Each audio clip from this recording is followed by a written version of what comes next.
Radar satelitarny wykrył pod piaskiem pustyni w Gizie potężną anomalię, będącą idealnym lustrzanym odbiciem Wielkiego Sfinksa. Czy jest to jego zaginiony bliźniak? Naukowiec Filippo Biondi twierdził, że jest to wysoce prawdopodobne, a jeśli okaże się to prawdą, takie odkrycie może wstrząsnąć archeologią głównego nurtu. Pytanie, czy są na to jakieś konkretne dowody? 2 lwy.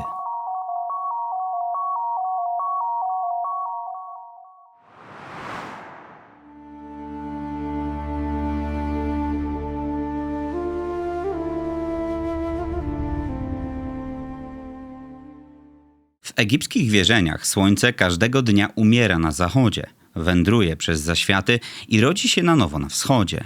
Jego podróży strzeże bóg Aker, znany także jako Ruti.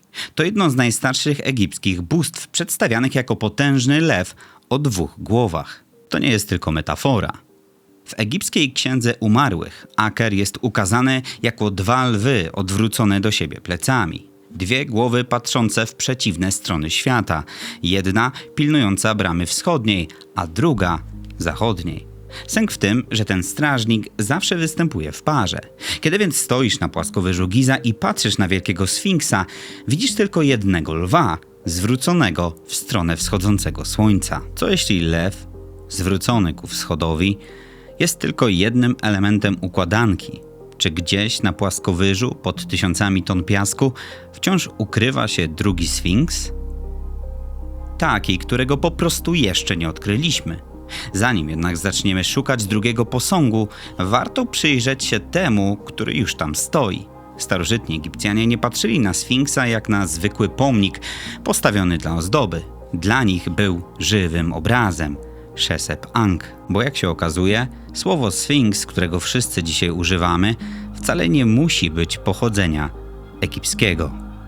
Część badaczy, w tym autorzy Encyklopedii Britannica i Słownika Oksfordzkiego, stawia prostą hipotezę. Kiedy Grecy usłyszeli trudne do wymówienia egipskie Shesep-Ankh, po prostu je przekręcili, aby pasowało do ich języka. W ten sposób narodził się Sfinks. To słowo wywodzi się od greckiego czasownika sfingen, który oznacza dusić lub ściskać. Dla językoznawców to wciąż jednak tylko hipoteza. Ale jeśli mają rację, tłumaczyłoby to, dlaczego Grecy postrzegali Sfinksa w odmienny sposób. Skoro nowe imię posągu oznaczało dusiciela, ich wyobraźnia szybko dopisała do tego mroczną historię. To dlatego w greckich podaniach Sfinks daje zagadki i dusi każdego, kto poda błędną odpowiedź. Starożytny strażnik, który miał odpędzać zło, nagle stał się w ich oczach morderczą bestią. I wszystko dlatego, że ktoś przekręcił jego imię. Lew strażnik nie jest jednak tylko i wyłącznie egipskim wynalazkiem.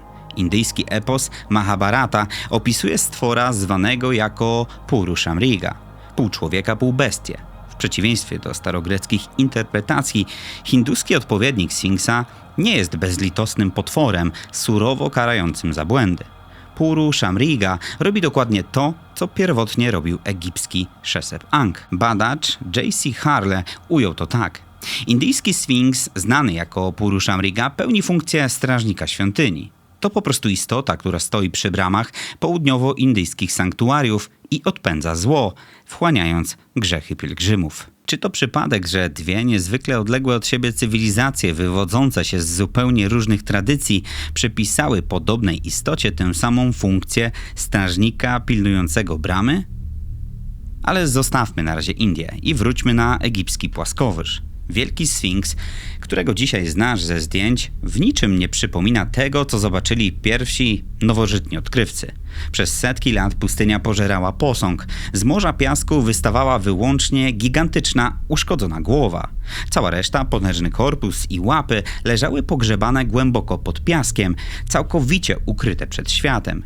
W 1817 roku Giovanni Battista Caviglia za pieniądze brytyjskiego konsula Henry'ego Salta zaczął odkopywać Sfinksa. Codziennie około 160 robotników niemal walczyło z żywiołem, ponieważ nocny wiatr sprawiał, że połowa piasku wracała na swoje miejsce. Mimo to z wykopu udało się wydobyć odłupane fragmenty gigantycznej plecionej brody oraz głowę kobry królewskiego Ureusza, który pierwotnie umieszczony był na czole posągu. Odnalezione królewskie insygnia władzy są twardym dowodem na to, że dla starożytnych Egipcjan posąg był czymś więcej niż tylko kamienną ozdobą. Ale prawdziwy skarb był ukryty jeszcze głębiej, tuż między ogromnymi łapami posągu. Badacze natrafili w tym miejscu na masywną granitową płytę, słynną stelę snu Totmesa IV. To gigantyczny, ważący kilkanaście ton dokument, na którym wyryto niesamowitą opowieść. Historię o młodym księciu, do którego we śnie przemówił sam Sfinks, obiecując mu w zamian za uwolnienie go spod piasku koronę całego Egiptu. Obok niej stały dwie mniejsze wapienne tablice Ramzesa II. Całość przypominała majestatyczną, podziemną kaplicę z pozostawionym przed nią ołtarzem.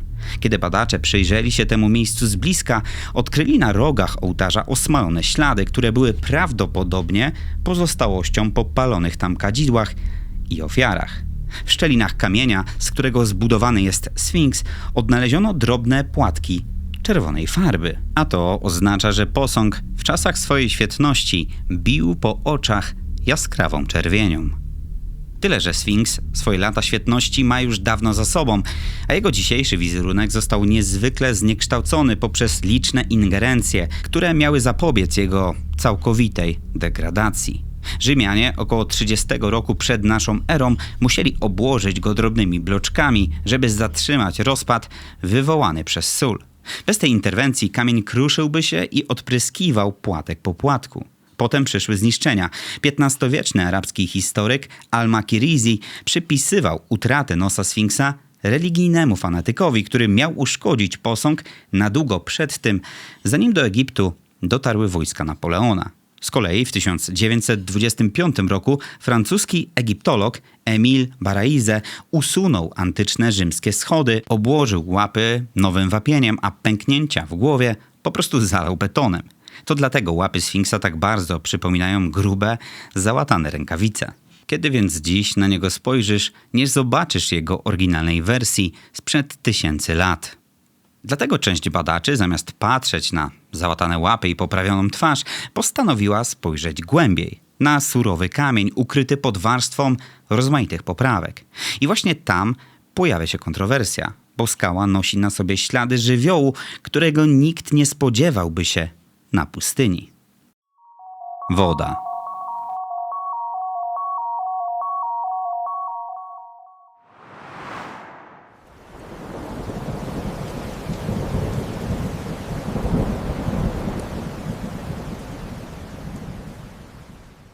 Przeciętny turysta, spoglądając na Sfinksa, dostrzega po prostu starą, pokiereszowaną skałę.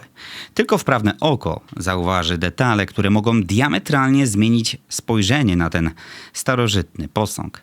Pierwszy dostrzegł je francuski badacz R.A. Schwaller de Lubicz.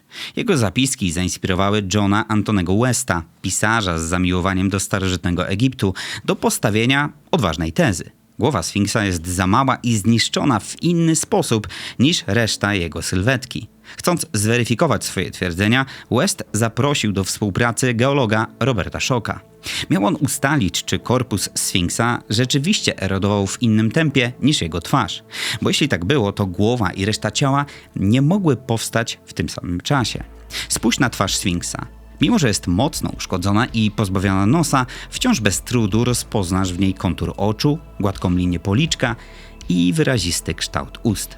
Teraz zejdź wzrokiem niżej i spójrz na korpus. Powierzchnia, która jest przecież dokładnie tym samym kamieniem, wygląda na głęboko podziurawioną i poszarpaną, jakby ktoś przez wieki skrobał ją tępym narzędziem. Paradoks polega na tym, że to głowa stała odkryta, bezlitośnie smagana wiatrem przez tysiąclecia. Korpus z kolei przeleżał bezpiecznie pod piaskiem ponad 3000 lat.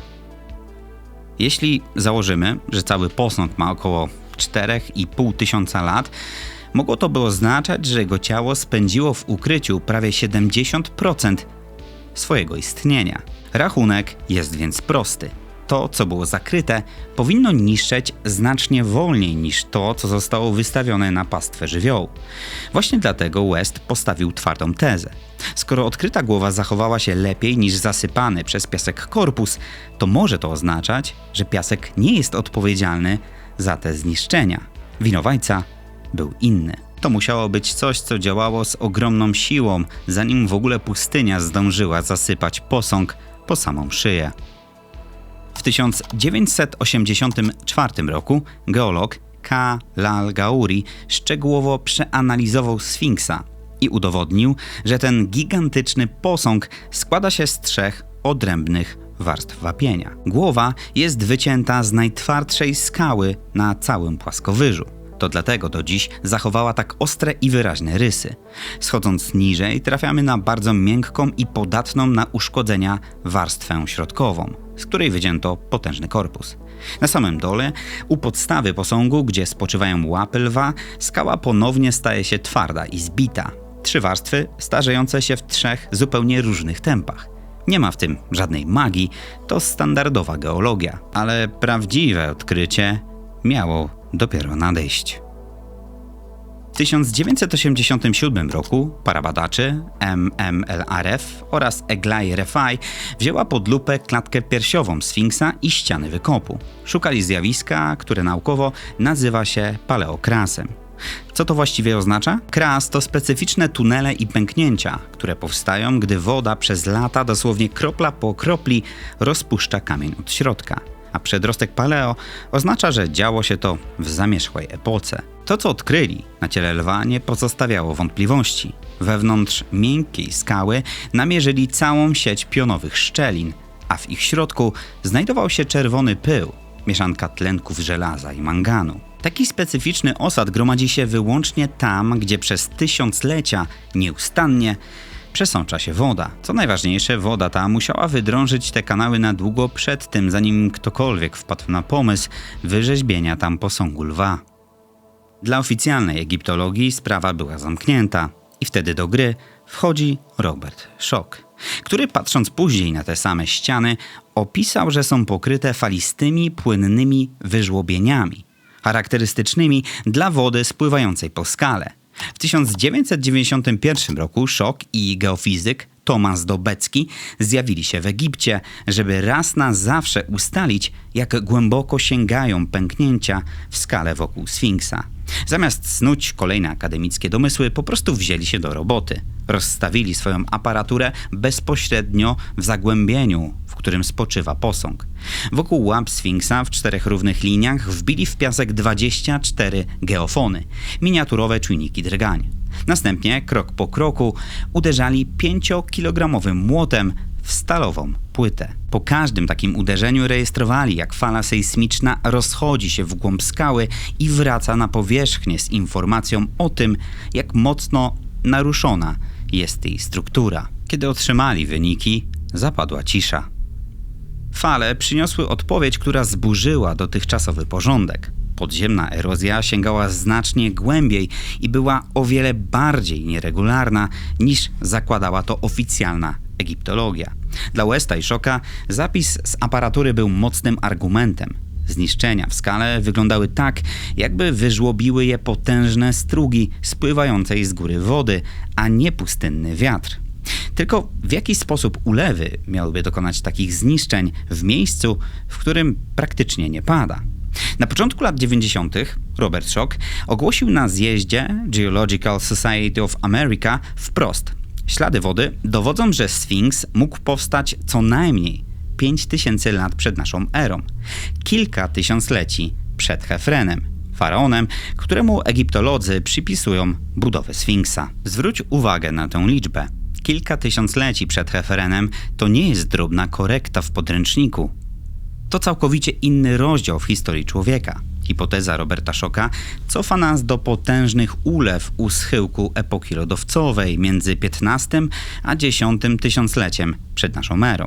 Topnienie wielkich lądolodów drastycznie zmieniło wtedy klimat, a nad dzisiejszym Egiptem przeszły deszcze, jakich ta ziemia miała już nigdy więcej nie doświadczyć. Jeśli to prawda, wniosek jest rewolucyjny. Starożytni Egipcjanie wcale nie wybudowali Sfinksa, oni go po prostu znaleźli.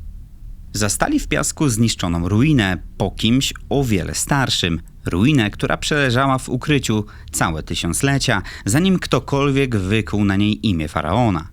Zanim jednak uznamy teorię Shocka za absolutną prawdę, musimy oddać głos drugiej stronie. Egiptolog Mark Lanier twierdzi, że do zniszczenia Sfinksa nie była potrzebna ani jedna kropla deszczu. Lanier przypomina o jednym kluczowym fakcie. Cały płaskowyż w Gizie nie zawsze był pustynią. 50 milionów lat temu teren ten leżał na dnie płytkiego oceanu. Do dziś głęboko w wapieniu uwięziona jest prehistoryczna sól morska. Przez tysiąclecia ta sól powoli przebija się na powierzchnię skał. Krystalizując tuż pod powierzchnią, z ogromną siłą rozpycha kamień od środka, odłupując go warstwa po warstwie. To destrukcyjne zjawisko z czasem tworzy wyrwy i pęknięcia, które mogą łudząco przypominać efekty potężnych ulew. Dwie strony patrzą na dokładnie ten sam zniszczony kamień i widzą w nim zupełnie inną historię. Spór oparty wyłącznie na analizie pęknięć mógłby trwać bez końca. Ale Sfinks to nie tylko korpus, ma też przecież twarz, która według większości encyklopedii od dawna przepisywana jest postaci faraona Chefrena. Tylko czy ktoś kiedykolwiek naprawdę udowodnił, że to na niego patrzymy? Tożsamość.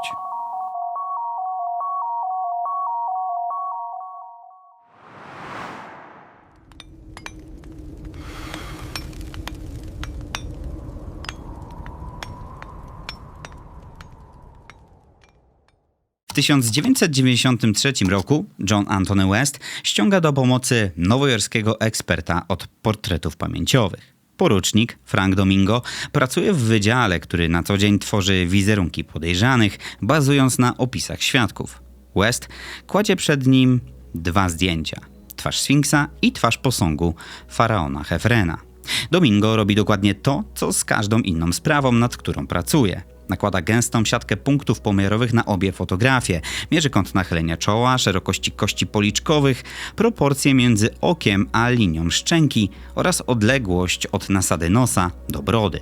Dla niego to nie jest twarz Boga ani potężnego władcy. Z jego perspektywy to tylko dwa zestawy liczb, które albo do siebie pasują, albo nie. Odpowiedź porucznika była krótka i zaskakująca. Moja ostateczna konkluzja jest zgodna z pierwszym wrażeniem. To znaczy, te dwie twarze przedstawiają dwie różne osoby. Oczywiście to wciąż opinia jednego eksperta. Raport nowojorskiego śledczego to nie wyrok sądu, który nakaże oficjalnie wykreślić Chefrena jako właściciela Sfinksa. Rzuca to jednak cień na coś, co przez dekady traktowano jak oczywistość. Co gorsza, wnioski Domingo nie współgrały z opublikowaną wcześniej komputerową symulacją twarzy, którą przygotował Mark Lanier. Dokładnie ten sam człowiek, który przed chwilą ze stanowczością przekonywał, że posąg został zniszczony przez sól pochodzącą z prehistorycznego morza. Pozostaje więc zadać jedno fundamentalne pytanie. Skoro rysy twarzy Sfinksa i faraona nie pokrywają się, to skąd w ogóle wziął się pomysł, że twarz Sfinksa to twarz Chefrena? Prawda jest zaskakująca, bo nie chodziło o jej wygląd, tylko o jedną sylabę. Kiedy w 1817 roku badacze odkopali słynną stelę snu Totmesa IV, natychmiast zabrali się za tłumaczenie tekstu. Granitowa płyta była jednak mocno uszkodzona. W kluczowej 13 linijce z imienia władcy przetrwała zaledwie jedna sylaba – Khaf. Cała reszta przepadła bezpowrotnie razem z ukruszonymi kawałkami kamienia.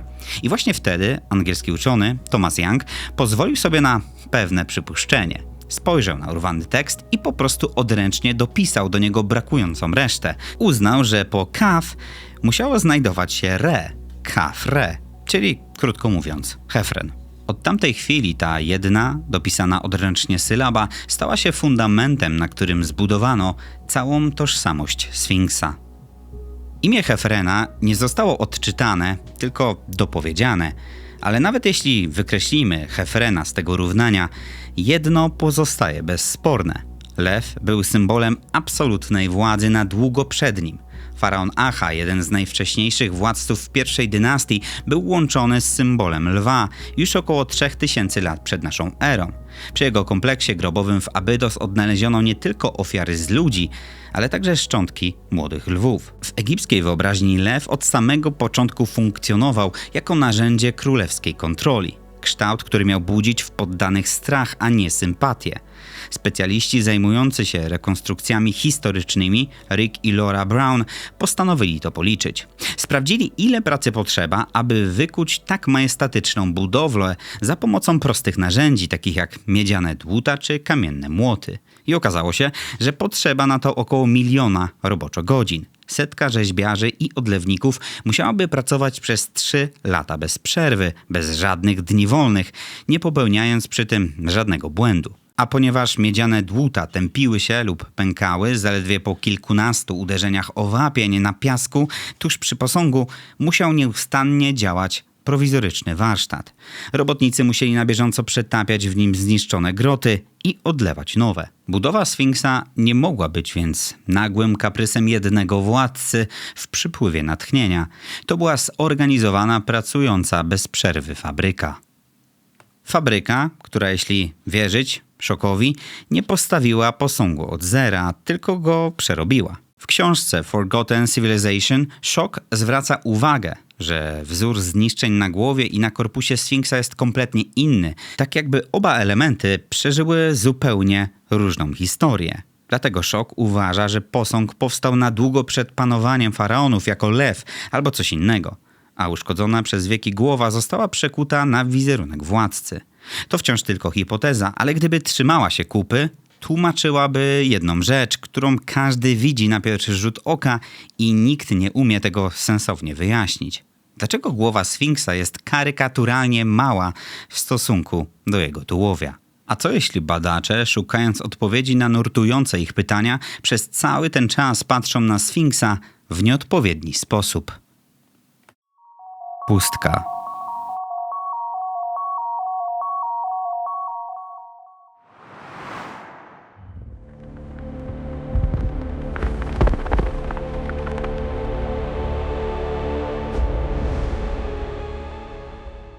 Na początku XX wieku amerykański jasnowic Edgar Cayce, będąc w głębokim transie, wygłosił proroctwo, którego za życia w żaden sposób nie mógł zweryfikować. Ogłosił, że pod prawą łapą wielkiego Sfinksa spoczywa legendarna komnata zapisów. Miała to być biblioteka z zaginionej Atlantydy, zapieczętowana na całe tysiąclecia, czekająca na moment, w którym ludzkość dorośnie, aby ją otworzyć. Cayce nie był egiptologiem, nie posiadał wykształcenia, map, dokumentów ani planów geologicznych. Miał wyłącznie swoją wizję. Zazwyczaj takie przepowiednie przepadają bez śladu i zostają szybko zapomniane wraz z prorokiem, który je wygłosił. Ale ta konkretna wizja jakoś przetrwała. Nie została zapomniana, ponieważ stały za nią duże pieniądze. Z biegiem lat fundacja spadkobierców Cayce'a zyskała spore wpływy oraz konkretny budżet badawczy. Zaczęła na własną rękę finansować wykopaliska geologiczne w Gizie. Jej dotacje przyjmowali poważni naukowcy, tacy jak Mark Lehner. Ten sam egiptolog, który jeszcze przed chwilą bronił teorii o zniszczeniu Sfinksa przez sól morską. Ten oto sposób mistyka i twarda nauka, przeciwległe sobie bieguny, nagle zyskały wspólne finansowanie. Pieniądze z fundacji Cayce'a niestety nie pomogły w odnalezieniu tajemniczej komnaty, ale dzięki temu finansowaniu na płaskowyżu Giza pojawiła się nowoczesna aparatura umożliwiająca spojrzenie głęboko pod ziemię. Kiedy w 1991 roku znany nam już geofizyk Tomasz Dobecki, aby zmierzyć głębokość pęknięć w skale, rozstawił pod Sfinksem sejsmografy, nie zamierzał poprzestać tylko na tym. Na zlecenie Johna Antonego Westa wycelował swój sprzęt w jeszcze jeden konkretny punkt w rejonie łap. Dokładnie w miejscu, w którym według dawnej legendy miało znajdować się ukryte wejście. I trafił na coś nietypowego. Sprzęt zarejestrował pod ziemią potężną anomalię, którą Dobecki zinterpretował jako prostokątną pustkę. Z odczytów wynikało, że znajduje się ona niespełna 5 metrów pod ziemią i ma powierzchnię ponad 100 metrów kwadratowych. Dla ekipy Westa ten odczyt był jasny. Argumentowali, że regularny kształt anomalii całkowicie wyklucza zjawiska naturalne. Według nich skała nie pęka sama z siebie w idealne, powtarzalne prostokąty o równych kątach. Byli przekonani, że takie ślady zostawia pod ziemią wyłącznie człowiek posługujący się narzędziami. Egiptolodzy dość szybko ostudzili ten entuzjazm. Tłumaczyli, że sprzęt sejsmiczny nie jest w stanie uchwycić kształtu komnaty, a jedynie wyłapać różnice w gęstości kamienia. Twierdzili, że podobne odczyty mogą dawać najzwyklejsze zjawiska naturalne: pęknięcia, puste kawerny czy podziemne szczeliny krasowe. Niezależnie jednak od tego, kto w tym sporze ma rację, sprawa szybko wymknęła się naukowcom spod kontroli. Kiedy w 1993 roku poinformowano o tej anomalii w dokumencie telewizji NBC, o zagadce związanej ze Sfinksem usłyszał cały świat. Tego samego roku dochodzi do czegoś dziwnego. Zahi Hawass, dyrektor odpowiedzialny za płaskowyż Giza, wstrzymuje badania i usuwa z płaskowyżu cały zespół Westa. Unieważnia zgodę komisji na dalsze testy, w tym na sondy, które mogłyby zajrzeć pod ziemię bez potrzeby kopania. W 1996 roku do sprawy włącza się człowiek z zupełnie innej branży, z całkowicie innym zapleczem. Thomas Dunley, akustyk opłacany z budżetu Josepha Shore'a, przywozi pod posąg wzmacniacze, subwoofery ustawione tak, żeby wysyłać w głąb ziemi kontrolowane fale o niskiej częstotliwości oraz akcelerometry, czułe nadrgania, których ludzkie oko nie potrafi wychwycić. O całym eksperymencie opowie później publicznie w legendarnym już programie Arta Bella. Dunley nie przyjechał do Egiptu, aby potwierdzić istnienie komnaty. Testuje po prostu, jak całe podziemie płaskowyżu odpowiada na dźwięk i szuka rezonansu, który zdradziłby anomalię w kamieniu. Kiedy badacze kierują sprzęt pod lewą przednią łapę Sfinksa, sygnał wraca do nich z bardzo konkretną odpowiedzią. Odczyty wyraźnie pokazują, że pod ziemią wcale nie ma litego kamienia. Rejestrują za to dużą, pustą przestrzeń pod płaskowyżem. Amerykański prorok mówi o ukrytej komnacie w rejonie Sfinksa. Dekady później sprzęt sejsmiczny rejestruje dziwną anomalię pod płaskowyżem. A niezależny badacz, wysyłając fale dźwiękowe w okolice łap posągu, słyszy echo, którego lita skała nie powinna wydawać. Warto się jednak na chwilę zatrzymać, bo nie wszystko jest takie kolorowe. Edgar Cayce nigdy nie dostarczył żadnego fizycznego dowodu. Pustka widoczna na monitorze radaru wciąż nie jest zapieczętowaną biblioteką, a echo pozostanie echem. Przynajmniej dopóki nikt oficjalnie nie zacznie kopać w ziemi.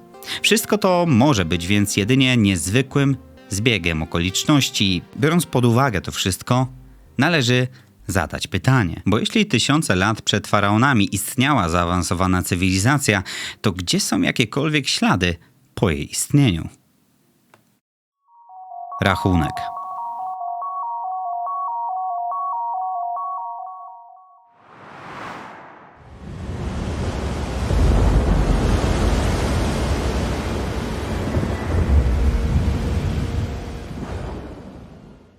Niemal każda cywilizacja, która kiedykolwiek zbudowała coś wielkiego, zostawiła po sobie jakiś ślad. Skorupę naczynia, odłamek kości, fragment narzędzi.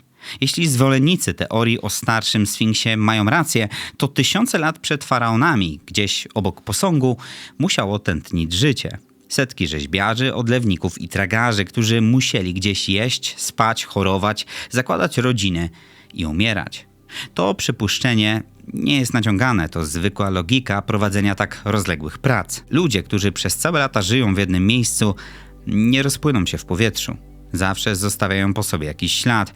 Aby udowodnić istnienie takiej cywilizacji, wystarczy zaledwie jeden odłamek glinianego naczynia czy ślady pochówku, których wiek kompletnie nie pasowałby do oficjalnej historii. W 1992 roku egiptolodzy Zahi Hawass i Mark Lehner zadali Robertowi Shockowi na oczach publiczności jedno z ich perspektywy bardzo proste pytanie: gdzie są jakiekolwiek ślady?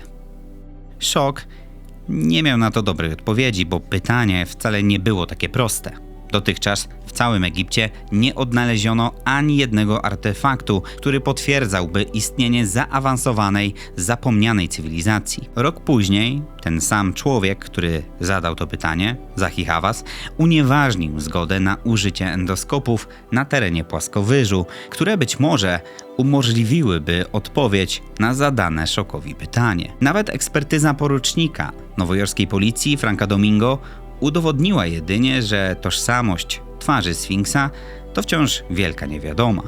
Wykorzystanie policyjnych praktyk przyniosło pewne rezultaty, ale nie mogły one rozstrzygnąć o ostatecznym wieku budowli. Brytyjski badacz Robert Temple długo upierał się, że rów wokół Sfinksa był niegdyś celowo zaprojektowaną fosą. Miał to być dowód na inżynieryjny geniusz zapomnianego ludu, potrafiącego okiełznać wodę na samym środku pustyni. Był to ciekawy pomysł, który miał tylko jedną fundamentalną wadę. Wapień w Gizie to skała krasowa, która z natury jest przeżarta tysiącami mikroskopijnych kanałów. Woda wlana do takiego wykopu absolutnie nie miałaby prawa się w nim utrzymać, uciekałaby przez szczeliny jak przez gigantyczne sito. Zresztą w samym rowie do dziś widać wypukłości i ubytki, które są śladem po wsiąkającej w skałę deszczówce. Jeśli spojrzymy na to wszystko na chłodno, to właśnie ten całkowity brak fizycznych śladów, brak przedmiotów codziennego użytku uderza w teorię o starszym Sfinksie mocniej niż jakikolwiek pomiar. To mur, z którym zwolennicy alternatywnej historii musieli się w końcu zmierzyć, bo nie zamierzali wywiesić białej flagi. Zamiast się poddać, zaczęli szukać odpowiedzi na najtrudniejsze pytania, zwracając się ku teorii ogromnego kataklizmu, który w ich mniemaniu skutecznie zatarłby wszystkie ślady. Zegar.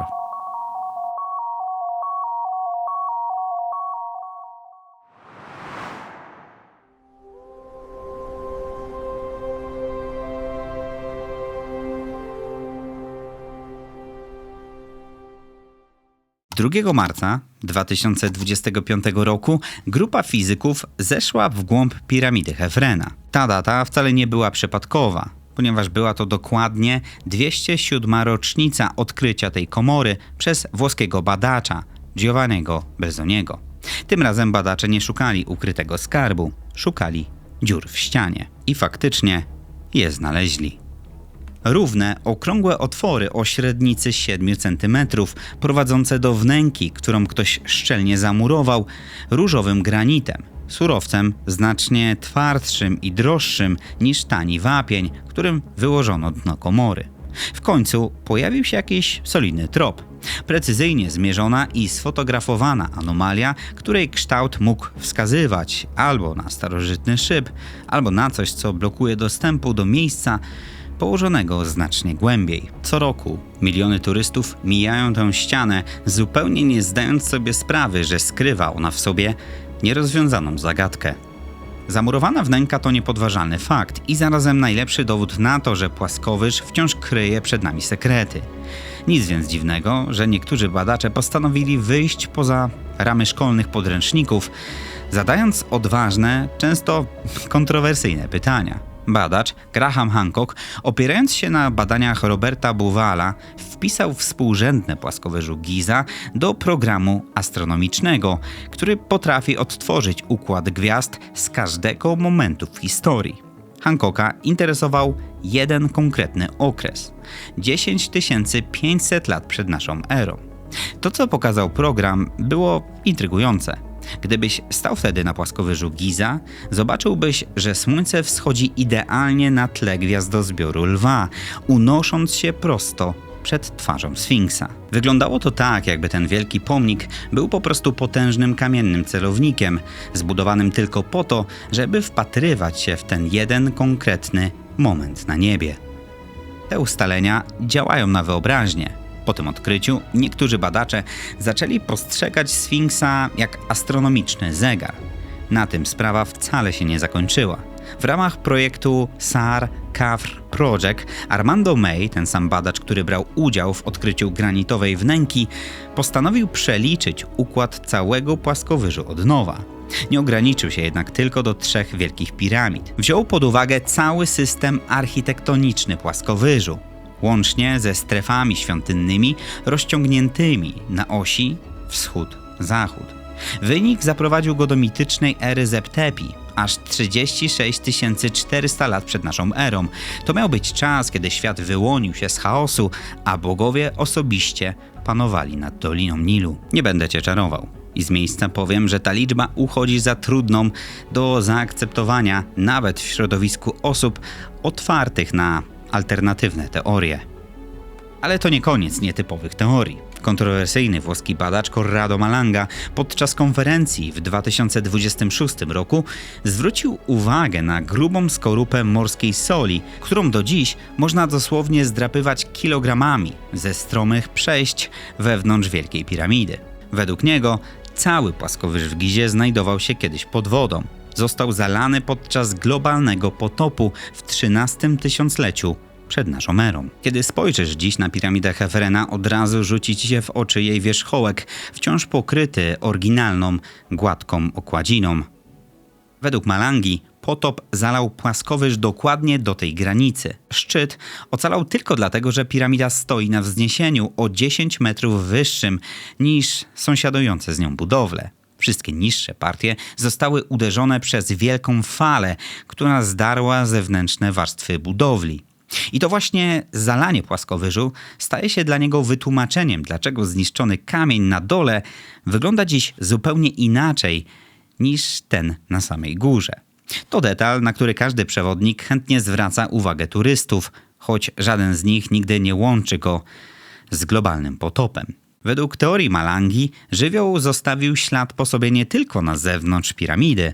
Włoski badacz uważa, że dowody na to są widoczne również głęboko w sercu Wielkiej Piramidy Cheopsa, a dokładniej w słynnej komorze króla, w której do dziś stoi uszkodzony sarkofag z brakującą pokrywą. Standardowe tłumaczenie jest bardzo proste. Złodzieje, chcąc dostać się do środka sarkofagu, ukradli pokrywę, uszkadzając przy tym całą konstrukcję. Malanga postanowił dokładnie policzyć, jakiej siły potrzeba, aby w tak specyficzny sposób uszkodzić granitowy blok. Z jego analizy wynika jasno, że odłupany róg i charakterystyczne kierunkowe rysy na sarkofagu to efekt potężnego uderzenia. Aby zostawić na twardej skale taki ślad, ciężka, ważąca 2 tony pokrywa musiałaby z impetem spaść z dużej wysokości prosto na krawędź sarkofagu. Tymczasem zwolennicy teorii o zaginionej cywilizacji zaczęli szukać dowodów na całym świecie. Zacznijmy od chińskiego sfinksa odkrytego w regionie Ningxia. Zdjęcia tego imponującego marmurowego posągu do dziś krążą po sieci jako potencjalny dowód na istnienie zaginionej cywilizacji. I faktycznie nie da się ukryć, że jego kształt jest intrygujący. Trzeba jednak uczciwie zauważyć, że klasyczna archeologia widzi to nieco inaczej. Według ustaleń portalu Life Science pomnik ten pochodzi z grobowca z czasów chińskiej dynastii Tang. Dla sceptyków to dowód na to, że artefakt trafił tam poprzez dawny szlak handlowy i nie ma nic wspólnego z mityczną erą Zep-Tepi. Podobne dyskusje toczą się wokół peruwiańskiego płaskowyżu Marhuasi, na którym skaliste formacje potrafią do złudzenia przypominać ludzkie twarze czy zwierzęta, zasilając kolejne fascynujące teorie. Krytycy wskazują tu jednak na znane zjawisko pareidolii, tłumacząc, że to nasz własny mózg instynktownie tworzy ze skały znajome nam kształty. Dla wielu badaczy te argumenty w zupełności wystarczą, aby odrzucić twierdzenia o istnieniu zapomnianej, zaawansowanej cywilizacji. Tyle, że zakwestionowanie tych zagranicznych tropów w żaden sposób nie wyjaśnia zagadek dotyczących zamurowanej granitowej wnęki, soli na ścianach czy rys na sarkofagu. A kiedy można by uznać, że limit niewygodnych pytań został już wyczerpany, to na scenę wkracza Filippo Biondi z teorią, która u badaczy z głównego nurtu prawdopodobnie wywołuje drgawki. Drugi Sfinks.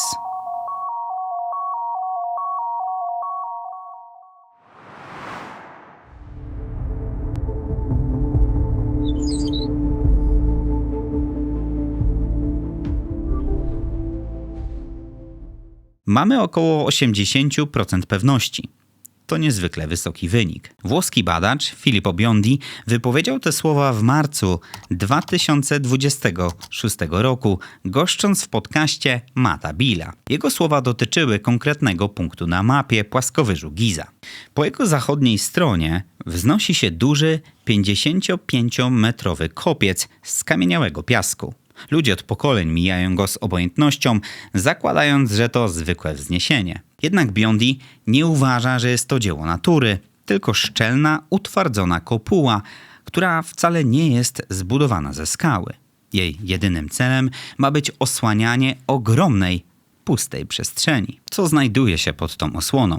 Cytując samego badacza, pod tą górą najprawdopodobniej leży drugi Sfinks. Biondi opiera swoją teorię na architektonicznej symetrii. Zauważył on specyficzną matematyczną zależność w układzie dwóch największych piramid, która zaczyna działać jak ukryty drogowskaz. Mówiąc prościej, jeśli weźmiesz mapę i narysujesz na niej prostą linię, która przecina sam środek piramidy Cheopsa, a potem sprawdzisz, pod jakim kątem i w jakiej odległości od tej osi leży sąsiednia piramida Chefrena, otrzymasz układ działający jak lustro. Jeśli odbijesz pozycję piramidy na drugą stronę płaskowyżu, ten punkt wskaże dokładnie na piaszczysty kopiec. A skoro pierwszy Sfinks wpisuje się w ten geometryczny układ po jednej stronie, logika podpowiada Biondiemu jasno, że na jego przeciwległym końcu musi czekać jego bliźniak. Pamiętasz, jak na samym początku odcinka mówiłem, że posąg lwa jest symbolicznym stróżem osi wschód-zachód? W tym przypadku ta oś nagle przestaje być tylko symbolem. Biondi wskazuje na konkretny punkt na mapie. Szukając informacji o drugim Sfinksie na własną rękę w internecie, natrafisz na amatorskie analizy zdjęć satelitarnych, w których piaszczysty kopiec nagle zaczyna nabierać kształtów. Zwolennicy tej teorii wyrysowali na nim nawet zarys ogromnej, pogrzebanej w ziemi twarzy, wpatrującej się prosto w niebo. Twarzy, której proporcje mają rzekomo idealnie zgrywać się z matematyczną spiralą ciągu Fibonacciego. A to dopiero początek listy. Bo im głębiej zanurzysz się w świat internetowych śledztw, tym więcej znajdziesz oryginalnych twierdzeń.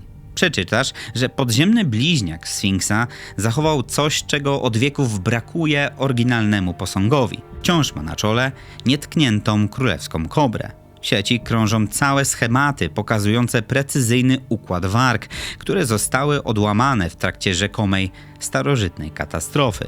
Niektórzy uważają nawet, że wewnątrz posągu może znajdować się gigantyczna komora. Problem polega na tym, że na żadne z tych fascynujących twierdzeń nie ma najmniejszego dowodu.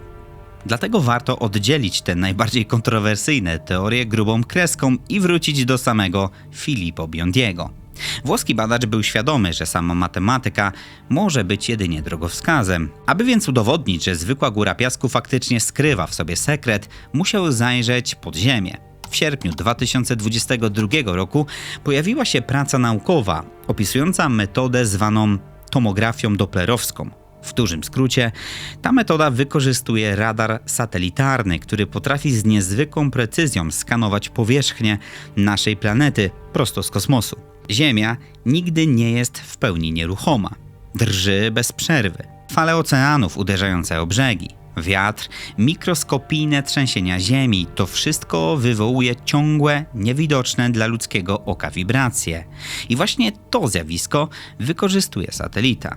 Cały sekret polega na tym, że grunt na zewnątrz zachowuje się zupełnie inaczej, gdy pod skałą znajduje się pusta przestrzeń.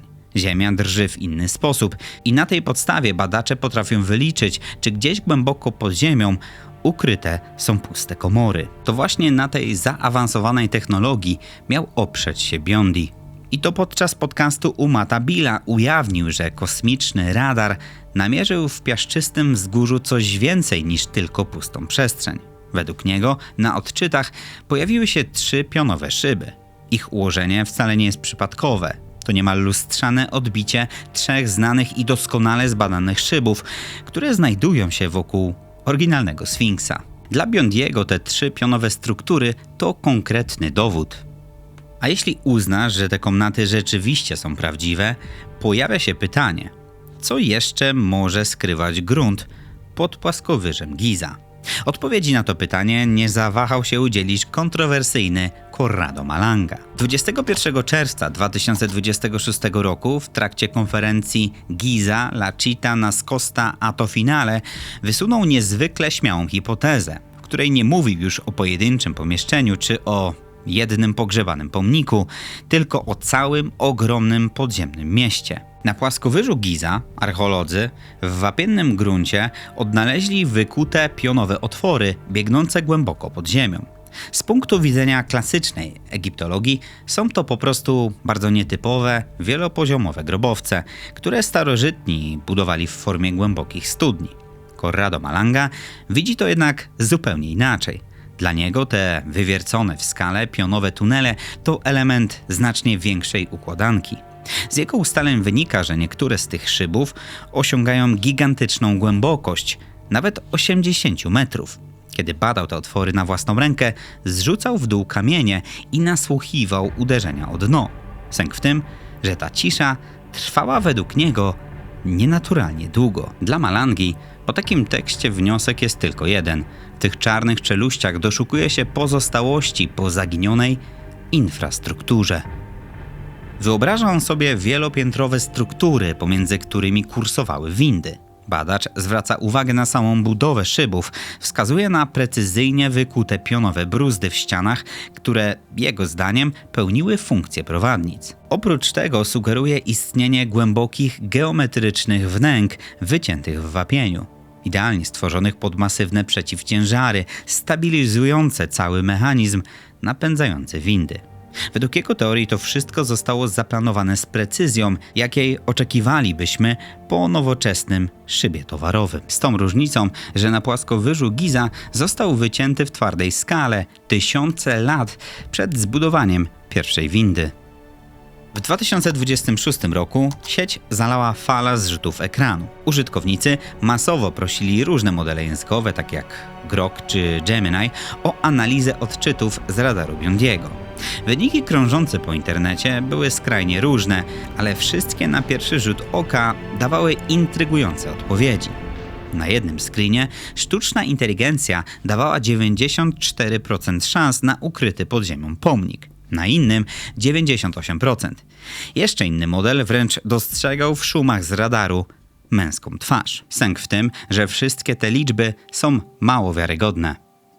Modele językowe nie mają dostępu do profesjonalnych naukowych baz archeologicznych, w których mogłyby zweryfikować informacje. Co najważniejsze, sztuczna inteligencja nie potrafi analizować surowych fizycznych pomiarów z radaru, tak jak robi to wykwalifikowany naukowiec. Kiedy użytkownik wrzuca do programu screen z radaru, algorytm nie widzi przenikania fal ani gęstości skały. Widzi jedynie płaski, skompresowany obrazek z rozmytymi plamami pikseli. A jeśli do tego obrazka dołączysz odpowiednio sformułowane pytanie, na przykład mocno sugerujące istnienie pomnika, to algorytm po prostu zacznie w tych plamach szukać kształtów, o które go zapytałeś. To cyfrowy odpowiednik pareidolii. Wyrzucane przez AI liczby nie są wynikiem matematycznej analizy gruntu. To wyłącznie wiarygodnie brzmiące liczby, wygenerowane na podstawie sugestii, jakimi nakarmił model sam użytkownik. A jednak zestawienie wszystkich elementów omówionych podczas tego odcinka w jedną całość może wzbudzać ciekawość, ponieważ wspólnie tworzą historię, obok której po prostu nie da się przejść obojętnie. Mimo to należy zadać jedno najważniejsze pytanie. Ile w tych wszystkich teoriach jest prawdy? Fakty.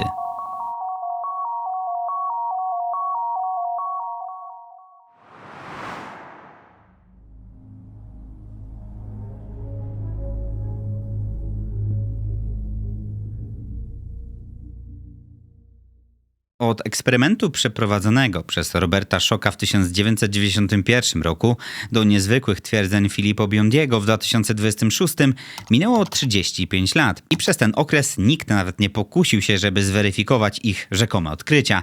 Dlatego człowiek zaczyna się zastanawiać, czy ich hipotezy są tak absurdalne, że można zbyć je zwykłymi kontrargumentami, czy może kryją w sobie prawdę tak niewygodną, że po prostu nikomu nie jest na rękę, aby to sprawdzić. Najmocniejszą stroną hipotezy o starszym Sfinksie są obserwacje, które z pozoru bardzo trudno zbyć. Głowa posągu wystawiona przez tysiąclecia na wiatr zachowała dość wyraźne rysy. Z kolei korpus schowany pod warstwą piasku przez blisko 3000 lat wygląda, jakby trawiła go woda. Na podstawie tej różnicy w erozji geolog Robert Schock wyciąga wniosek, że posąg musiał powstać tysiące lat wcześniej, w czasach potężnych ulew u schyłku epoki lodowcowej. Do tego dochodzi dowód astronomiczny, tak zwany gwiezdny zegar. Symulacje nieba wykazują, że pysk Sfinksa wpatrywał się idealnie w konstelację Lwa w 10. tysiącleciu przed naszą erą. Zestawienie twierdzeń Shocka i Hancocka buduje niesamowicie spójny obraz, który nie jest idealny. Głębokie szczeliny w kamieniu faktycznie wyglądają tak, jakby zostały wyżłobione przez wodę, tyle że wcale nie potrzeba do tego potężnych ulew. Geolodzy przypominają o zjawisku haloklastyzmu. Sól morska uwięziona w skale w połączeniu z wilgocią pustyni czasem rozsadza miękki wapień od środka, tworząc ubytki łudząco podobne do śladów po powodzi. A sam gwiezdny zegar? Matematycznie wszystko się tu zgadza. W 10. tysiącleciu przed naszą erą pysk Sfinksa faktycznie celował o świcie prosto w konstelację Lwa. Tyle że w zderzeniu z historią ten argument napotyka na problem. Według badaczy starożytni Egipcjanie w tamtych czasach po prostu nie znali takiego gwiazdozbioru. Znak Lwa to wymysł z Mezopotamii, który dotarł nad Nil dopiero tysiące lat później. Tyle że dla każdego logicznie myślącego człowieka ta pewność badaczy jest wręcz zastanawiająca. Opieramy się przecież na wiedzy absolutnie szczątkowej, na tym, co przypadkowo przetrwało tysiąclecia w piasku. Brak dowodu nie musi oznaczać, że ludzie żyjący w starożytności nie znali konstelacji Lwa. A co z wizerunkiem samego Sfinksa? Przez lata utwierdzono nas w przekonaniu, że twarz Sfinksa to portret faraona Hefrena. Tyle, że krytycy mają w ręku naprawdę mocne karty. Po pierwsze, gdy do akcji wkroczył doświadczony policyjny ekspert kryminalistyczny Frank Domingo i porównał twarz Sfinksa z twarzą na posągu Hefrena, wydał werdykt, że są to dwie różne twarze, różniące się kątem nachylenia profilu i budową szczęki. Do tego cała oficjalna narracja o tożsamości Sfinksa opiera się na jednej zatartej sylabie kaf, widocznej na kamiennej steli. Egiptolog Thomas Young odręcznie dopisał sobie resztę imienia, z góry mianując faraona budowniczym Sfinksa. A równie dobrze mógł być tylko konserwatorem, który odkopał rzeźbę z piasku. Kryminalistyczna analiza twarzy brzmi świetnie, dopóki nie zdasz sobie sprawy z tego, co z czym porównujemy. Ekspert zestawił ze sobą gigantyczną, zmasakrowaną przez erozję twarz, wyciosaną z naturalnej skały, z małym, wyidealizowanym wizerunkiem króla. Sfinks nie ma nosa, stracił brodę i spory kawałek szczęki. W takich warunkach policyjna analiza rysopisów traci na skuteczności. A co ze zdartym z kamienia napisem Khaf? Dla archeologów z głównego nurtu, na czele z Markiem Leinerem, ten napis w ogóle nie jest do niczego potrzebny.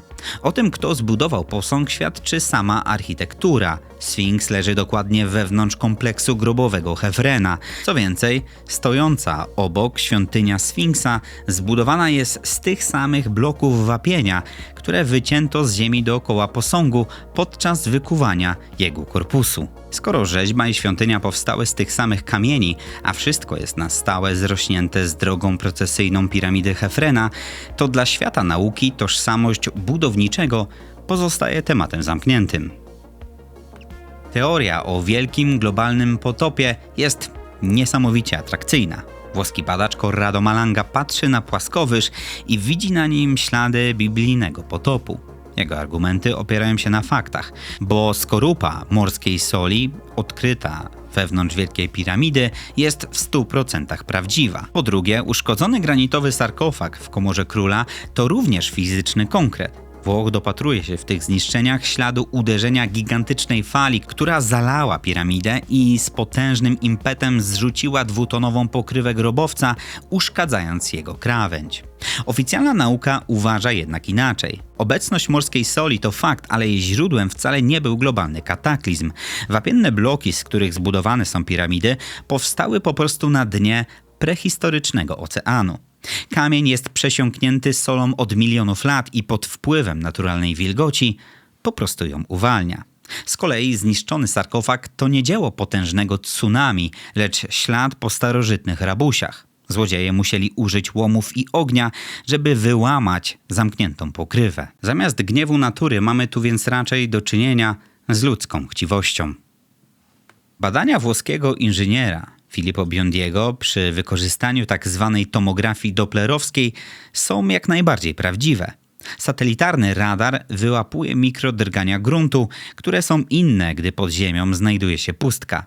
Na podstawie tych odczytów Biondi stawia tezę, że pod piaskiem w Gizie ukryte są 3 pionowe szyby, będące lustrzanym odbiciem tych wokół pierwszego Sfinksa. Jest to więc konkretna poszlaka.